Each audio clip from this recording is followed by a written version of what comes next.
Following trial balance of Shreyas and Brunel and adjustment, you are required to prepare trading profit and loss for the year ended 31st March 2019. मतलब आपका साल का खत्म हो रहा है 31st March 2019 for the year ended 31st March 2019. Okay, तो हम लोग कैसे लिखते हैं trading account for the year ending 31st March 2019, right. आपको वैसे ही प्रॉफिट एंड लॉस लिखना है, मेरे पास जगह कम है तो आपको अपने आप पूरा लिखना है। Profit and loss for the year ending 31st March 2019, partners capital for the year ending 31st March 2019 and balance sheet as on 31st March 2019। ये साल खत्म हो रहा है 31st March 2019। आपको क्लास देखो, आपको ट्रायल बैलेंस दिया है, ठीक है। मैंने वापस एक बार बता देती हूँ, ट्रायल बैलेंस को कितनी बार लिखते हैं? ट्रायल बैलेंस को एक ही बार लिखते हैं, ठीक है। कितनी बार? सिर्फ एक ही बार। कौन सी साइड? जो साइड क्वेश्चन में दी है। अगर ट्रायल बैलेंस में कोई भी चीज़ आपको डेबिट साइड दिया है तो आपको डेबिट में लिखना है, अगर आपको क्रेडिट साइड दिया है तो आपको क्रेडिट में लिखना है, ठीक है। ठीक ना, नेक्स्ट आपको दिया है क्लोजिंग स्टॉक। अब एडजस्टमेंट में जाते हैं। क्लोजिंग स्टॉक हमने सारी कॉमन एडजस्टमेंट्स पढ़ी थी, ओके। सारी कॉमन एडजस्टमेंट में सबसे पहले एडजस्टमेंट्स क्या थी? क्लोजिंग स्टॉक, ठीक है। तो क्लोजिंग स्टॉक को हम लोग कहाँ लिखते हैं? ट्रेडिंग अकाउंट की credit side and balance sheet की asset side, okay. Trading account credit side, balance sheet asset side. मेरा वही फॉर्मेट है, particulars amount particulars amount and amount, right. आपने भी ये फॉर्मेट बनाया होगा।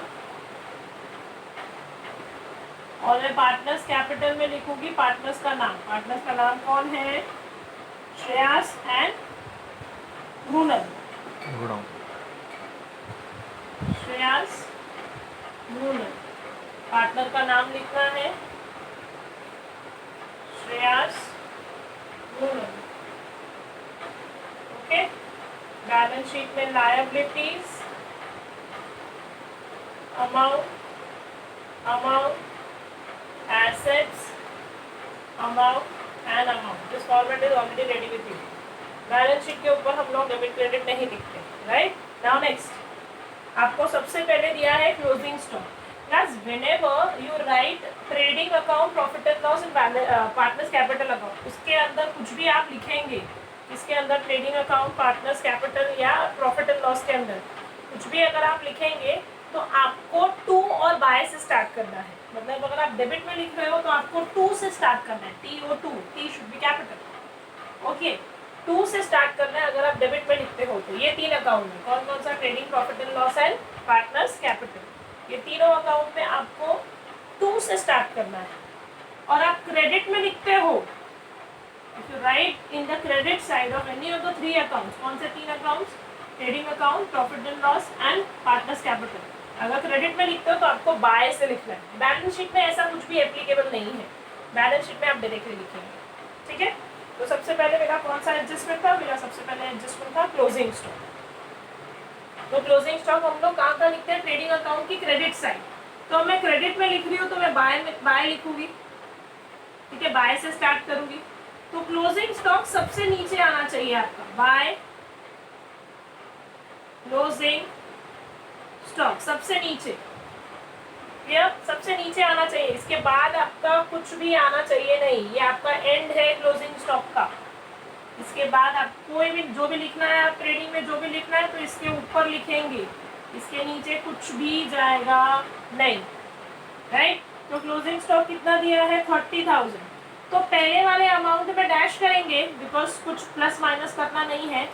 लास्ट वाले अमाउंट में लिख दूंगी 30,000 बिकॉज ये फाइनल फिगर है मेरा। मैं अमाउंट के दो कॉलम इसलिए बनाती हूँ कि अगर कुछ प्लस माइनस करना है तो उसको इनर कॉलम में दिखाओ और जो फाइनल अमाउंट होगा उसे आउटर कॉलम में लेके जाओ। क्लोजिंग स्टॉक पे ऐसा कोई एडजस्टमेंट आता नहीं है, ओके। तो मैं इसको सीधा फाइनल कॉलम में लिख देती हूँ, अमाउंट में 30,000। और दूसरा इफेक्ट कहाँ देना था? बैलेंस शीट की एसेट साइड। तो बैलेंस शीट की एसेट साइड में आप कहीं भी लिख सकते हो, लेकिन ऊपर की जगह छोड़ देनी है। क्योंकि ऊपर की जगह होती है फिक्स्ड एसेट्स के लिए, ठीक है, तो ऊपर की जगह छोड़ दो। तो यहाँ पर लिखेंगे, नीचे ही कहीं लिख देती हूँ क्लोजिंग स्टॉक। इसमें टू और बाय लिखती नहीं हूँ, राइट, इसमें कुछ भी टू या बाय लिखना नहीं है, डायरेक्टली क्लोजिंग स्टॉक कितना कर देगा। I think clear. Trading account की क्रेडिट साइड, बैलेंस शीट की asset side, right, trading account credit side and balance sheet asset side. दो इफेक्ट मैंने दो बार, एडजस्टमेंट्स को दो बार लिखना होता है, मैंने दो बार लिख दिया, ठीक है, मैंने प्रॉपरली दो इफेक्ट दिए, ट्रेडिंग अकाउंट की क्रेडिट साइड, बैलेंस शीट की एसेट साइड। एसेट की मैंने ऊपर की जगह इसलिए छोड़ी है बिकॉज अगर कोई फिक्स्ड एसेट्स आएंगे तो लिखूंगी, नीचे आप कुछ भी ऊपर नीचे करके लिख सकते हो, लेकिन ट्रेडिंग अकाउंट में सबसे लास्ट में आता है क्लोजिंग स्टॉक, उसके नीचे कुछ भी आएगा नहीं। आप मेरे साथ साथ ही लिखे। नेक्स्ट, सेकेंड बोला है आपको आउटस्टैंडिंग एक्सपेंस। अच्छा, आउटस्टैंडिंग हमेशा क्या होता है, आउटस्टैंडिंग हमेशा प्लस होता है, बताया था मैंने, आउटस्टैंडिंग हमेशा क्या होता है, आउटस्टैंडिंग हमेशा प्लस होता है, राइट। और एक्सपेंस है, expense, what is the meaning of debit? Debit means expenses and assets. What is the meaning of debit? Debit means expenses and assets. Okay, तो expense की मेरे पास कितनी जगह थी भाई? expense की मेरे पास दो ही जगह थी, एक ट्रेडिंग डेबिट और एक प्रॉफिट एंड लॉस डेबिट। मेरे पास वैसे देखा जाए तो तीन डेबिट है, ये तो पार्टनर्स कैपिटल अकाउंट का एक और डेबिट आ गया है। नॉर्मली हमने जो सीखा है वो तीन डेबिट, एक,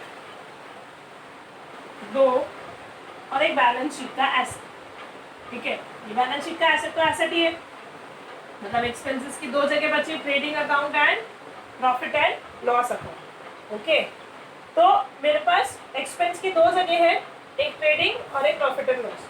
आउटस्टैंडिंग क्या बोला गया है? आउटस्टैंडिंग सैलरी बोला गया है, ठीक है। तो सबसे पहले एक्सपेंस ऊपर चेक करेंगे ट्रायल बैलेंस में कि आपको सैलरी कहाँ दिया है, आपको सैलरी डेबिट में दिया है या क्रेडिट में दिया है, चेक करते हैं। ट्रायल बैलेंस में सैलरी आपको कहाँ दिया है? ट्रायल बैलेंस में सैलरी आपको दिया है ऊपर से कमीशन के नीचे, ठीक है, ऊपर डेबिट में दिया है, सैलरी डेबिट में दिया है। कितना दिया है डेबिट में? डेबिट में दिया है 6000, राइट। तो ट्रायल बैलेंस का डेबिट होता है या तो एक्सपेंसेस या तो एसेट। तो सैलरी तो मेरा एसेट नहीं है, सैलरी मेरा क्या है? एक्सपेंस है, खर्चा है। ओके, अब सैलरी अगर मेरा एक्सपेंस है तो क्लास अगर एक्सपेंस की दो जगह थी तो ये सैलरी कैसा वर्ड है? हिंदी मीडियम या English medium? Salary is a English medium, ठीक है, आपका सैलरी जो है इंग्लिश मीडियम वाला वर्ड है। ओके, तो हम लोग यहाँ प्रॉफिट एंड लॉस में लिखेंगे, तो ऊपर लिख देती हूँ। पहले ट्रायल बैलेंस वाला फिगर लिखना है, टू सैलरी, कितना दिया है सैलरी? 6000। मैंने देखो इनर कॉलम में लिखा, क्यों? बिकॉज आउटस्टैंडिंग मुझे इसमें प्लस करना है। मैंने आपको बताया था आउटस्टैंडिंग एक्सपेंस की एडजस्टमेंट क्या होती है, ट्रेडिंग या प्रॉफिट एंड लॉस की डेबिट साइड में प्लस। तो ट्रेडिंग में तो नहीं आ रहा है, ये प्रॉफिट एंड लॉस में आ रहा है, तो प्रॉफिट एंड लॉस की डेबिट साइड में plus, plus outstanding, OS outstanding.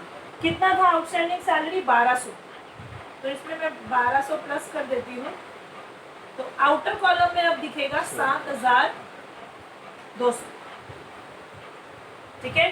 Profit and loss की डेबिट साइड लिख दिया, टू सैलरी 6000 प्लस आउटस्टैंडिंग कर दिया 1200, तो बाहर आउटर कॉलम में दिखेगा 7200। ओके, अब आउटस्टैंडिंग का दूसरा इफेक्ट मैंने लर्न करवाया था आपको। एक पहला इफेक्ट था ट्रेडिंग या प्रॉफिट एंड लॉस की डेबिट साइड में प्लस, और दूसरा इफेक्ट था बैलेंस शीट की लायबिलिटी साइड। ओके, तो हाँ ठीक है, मैंने बैलेंस शीट की लायबिलिटी साइड लिखूंगी, ऊपर की जगह छोड़नी है कैपिटल के लिए, यहाँ पर लिख देती हूँ आउटस्टैंडिंग सैलरी, राइट। हम लोग लायबिलिटी साइड लिख देंगे आउटस्टैंडिंग सैलरी, ठीक है। तो class outstanding salary, outstanding salary कौन सा था मेरा? आउटस्टैंडिंग सैलरी मेरा था 1200, ठीक है। एडजस्टमेंट का फिगर कितना था 1200, तो 1200 को दूसरी बार लिखना है यहाँ पर, क्योंकि मैं किसको 2 बार लिखती हूँ, मैं एडजस्टमेंट्स को 2 बार लिखती हूँ, ठीक है। जो 6000 था वो मेरा ट्रायल बैलेंस का फिगर था, जो 1200 है वो मेरा एडजस्टमेंट का फिगर है, तो मैंने एडजस्टमेंट को दूसरी बार लिख दिया लायबिलिटी साइड आउटस्टैंडिंग सैलरी करके। ये जो आउटर कॉलम है ये तो प्लस करके फिगर आया है, राइट। ये जो मेरा आउटर कॉलम है ये प्लस करके फिगर है, इसको कहीं दूसरी बार नहीं लिखना है, ये तो मेरा फाइनल अमाउंट है, तो फाइनल अमाउंट मैंने लिख दिया। मेरे को किसको 2 बार लिखना होता है, मुझे एडजस्टमेंट वाले फिगर को 2 बार लिखना होता है, तो एक मैंने यहाँ 1200 लिखा और एक मैंने यहाँ आउटस्टैंडिंग सैलरी लायबिलिटी साइड लिख दिया, राइट। और ट्रायल बैलेंस का 6000 लिख दिया। तो मतलब अब जब मैं ट्रायल बैलेंस सॉल्व करूंगी तो 6000 वापस से लिखूंगी नहीं, क्योंकि ट्रायल बैलेंस को एक ही बार लिखते हैं, वो मैंने एक बार यहाँ पर लिख दिया है। तो हम लोग ऊपर की सैलरी को टिक कर देंगे। क्यों टिक कर देंगे, बिकॉज उसको वापस से लिखना नहीं है, लिख चुके हैं, ठीक है। आप साइमल्टेनियसली उसको टिक कर दो, ओके। सैलरी को ऊपर टिक कर दो तो लिख दिया है, वापस से उस पर ध्यान नहीं देना है। सैलरी का adjustment solve. Any doubt? Yes, आप लोगों को साथ साथ में लिखना भी है, राइट। कल भी मैंने बोला था आपको मेरे साथ साथ ही लिखना है, राइट। Any doubt? आगे बढ़ते हैं। आउटस्टैंडिंग सैलरी के साथ दिया था एंड कमीशन 500, ठीक है। तो कमीशन आप चेक करेंगे, कमीशन ट्रायल बैलेंस में कौन सी साइड दिया है, डेबिट साइड दिया है या क्रेडिट साइड दिया है, चेक करते हैं। सैलरी के ऊपर ही दिया था कमीशन, ठीक है, और कहीं कमीशन दिया नहीं है, मतलब सैलरी के जो ऊपर कमीशन दिया है वो भी डेबिट में ही दिया है, राइट।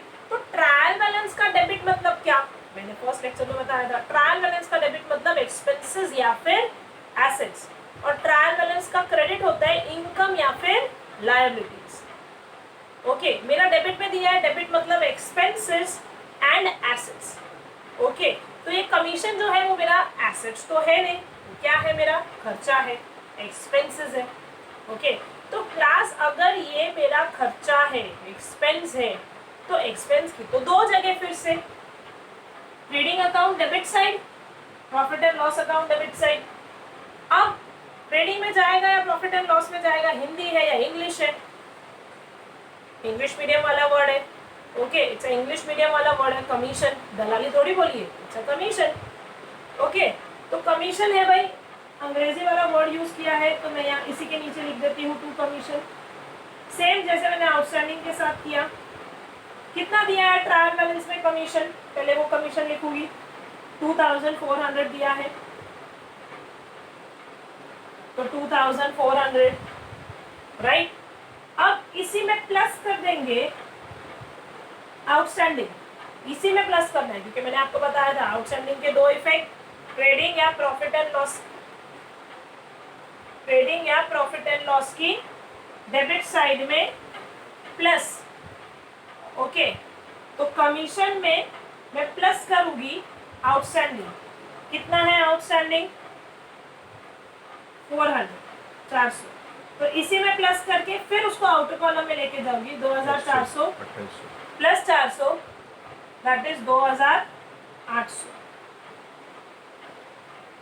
आया समझ में, आया समझ में।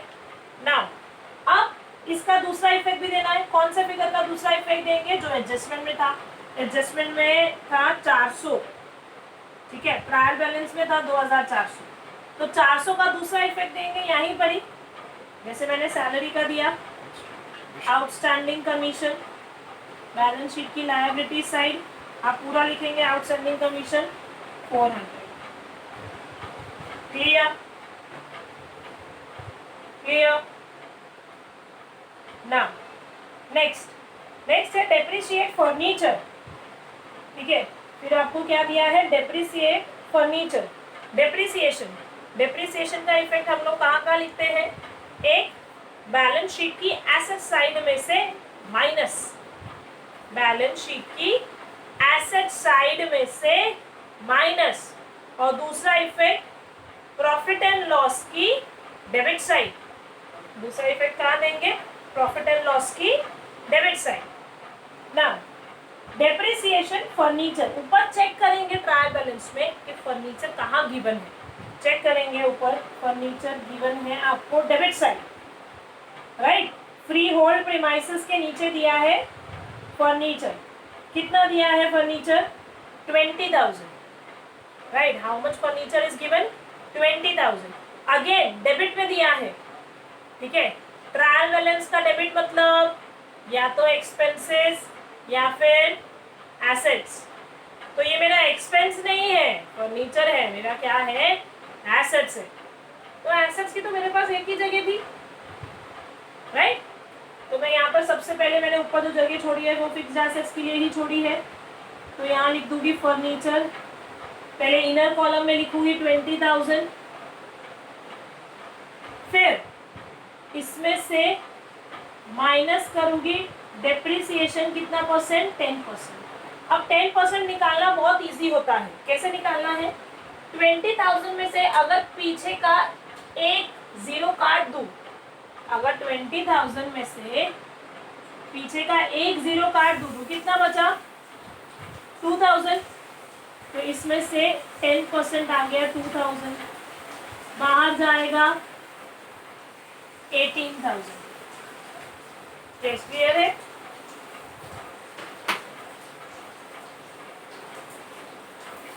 क्लियर है? ओके, तो फर्नीचर में से माइनस करेंगे डेप्रिसिएशन 2,000, तो बाहर गया कितना 18,000। अब डेप्रिसिएशन का दूसरा इफेक्ट जो मैंने आपको कहाँ बताया, प्रॉफिट एंड लॉस की debit side, to depreciation on furniture. आप पर्टिकुलर्स में ही लिखेंगे बिकॉज मेरे पास जगह नहीं है, तो मैं अमाउंट के कॉलम में भी चली गई हूँ, ठीक है। सीधा आउटर कॉलम में लिख देती हूँ, क्यों, बिकॉज इसमें अब कुछ प्लस और माइनस करना नहीं है। और कौन सा अमाउंट का लिखूंगी, सब लोग आप लोग मिस्टेक क्या करते हो, 18,000 का दूसरा इफेक्ट दे देते हो, नहीं, मेरा एडजस्टमेंट वाला फिगर था 2,000, वो 10% वाला फिगर मैंने कैसे कैलकुलेट किया, जो 10% वाला फिगर आया वो 2,000 आया है, तो 2,000 को आपको दूसरी बार लिखना है यहाँ पर प्रॉफिट एंड लॉस की debit side. Clear? Now I repeat, क्या बोला है 20,000 है, 20,000 में से माइनस करूंगी डेप्रिसिएशन 2,000, तो बाहर जाएगा 18,000। अब ये 2,000 का दूसरा इफेक्ट देना है, आई रिपीट, किसका दूसरा इफेक्ट देना है, डेप्रिसिएशन का 2,000 का। एडजस्टमेंट्स को हम लोग दो बार लिखते हैं, इसीलिए 2,000 वाले फिगर का दूसरा इफेक्ट देंगे प्रॉफिट एंड लॉस की debit side. Okay, clear with the adjustments?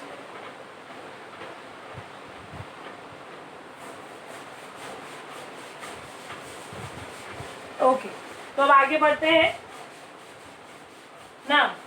फिर आपको क्या दिया है, प्रोवाइड फर्दर बेड डेब्ट्स, कितना ₹1200, provide for further bed debts.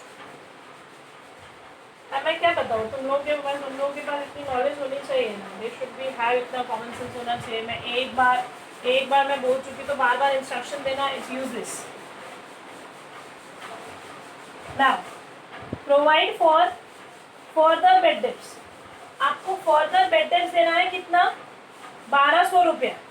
Now plus कल मैंने आप लोगों को लास्ट एडजस्टमेंट सिखाई थी 16th वाली एडजस्टमेंट सिखाई थी बेड डेब्ट्स और आरडीडी की। मैंने आपको बताया था कि अगर आपको एडजस्टमेंट में बेड डेब्ट्स या आरडीडी दिया जाए तो आपको एक फॉर्मेट बना लेना है। आई रिपीट, अगर आपको एडजस्टमेंट में बेड डेब्ट्स या आरडीडी दिया जाए तो आपको एक फॉर्मेट बनाना है। कहाँ फॉर्मेट बनाना है, एक प्रॉफिट एंड लॉस की डेबिट में बनाना है और एक बैलेंस शीट की एसेट साइड बनाना है, ठीक है। तो मैं प्रॉफिट एंड लॉस की डेबिट में बनाती हूँ, वो एडजस्टमेंट था, वो फॉर्मेट था to bad debts old, right,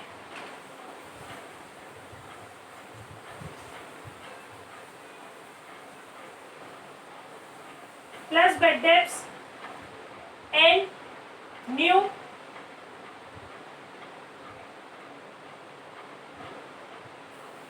plus RDD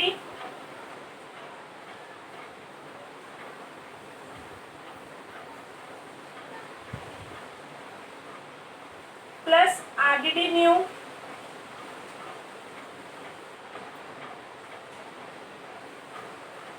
minus RDD old, right. आपका इस तरह से था। आपको क्या बोला था, बेड डेप्थ डेबिट में लिखना है, टू बेड डेप्थ ओल्ड, मैंने वही फॉर्मेट बनाया, to bed depth old plus bed depth new plus RDD new minus RDD old, right. आपने ये फॉर्मेट बना लिया। दूसरा इफेक्ट मैंने बैलेंस शीट की एसेट साइड बोला था, जो आपको लिखना है डेटर्स, नीचे लिखती हूँ, debtors plus unrecorded sales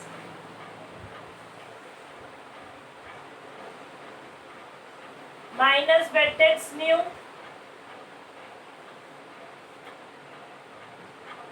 minus RDD new, right. आपने ये दो फॉर्मेट बना ली, जैसे मैंने आपको 16 वाली एडजस्टमेंट में, यस,